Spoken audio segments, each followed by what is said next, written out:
अखनूर में राष्ट्रीय बागबानी बोर्ड, कृषि मंत्रालय और भारत सरकार की टीम ने बागबानी विभाग के सरकारी फल पौधे का निरीक्षण किया, जिसकी अध्यक्षता डॉक्टर वली मोहम्मद वानी ने की। इस मौके पर उनके साथ अन्य अधिकारी भी मौजूद रहे। मकसद था कि किसानों को उत्तम क्वालिटी का पौधा मिले ताकि किसानों को कोई नुकसान ना हो, अच्छी आमदनी उन्हें मिल सके।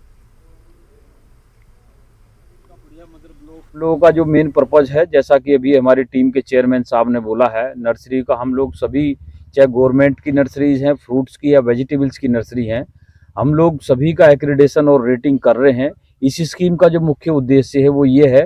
कि लोग इसमें जो ट्रेडिंग में जो खास तौर से किसान पौधा ले लेता है और उसको 4-5 या 3 साल के बाद पता लगता है जो मैंने पौधा लिया वो है ही नहीं है, तो इसलिए स्कीम का मुख्य जो पर्पज है वो ये है कि किसानों को, जो हमारे फार्मर्स हैं या जो इंटरप्रेन्योरशिप करना चाहते हैं, उनको जो है क्वालिटी प्लांटिंग मटेरियल और डिजीज फ्री प्लांटिंग मटेरियल मिले। और जो है हॉर्टिकल्चर सेक्टर, इस हॉर्टिकल्चर सेक्टर की जो नर्सरी है वो बैकबोन है, और इस सेक्टर के इमर्जिंग के लिए हॉर्टिकल्चर नर्सरियों का क्वालिटी प्लांटिंग मटेरियल प्रोड्यूस करना बहुत ही जरूरी है।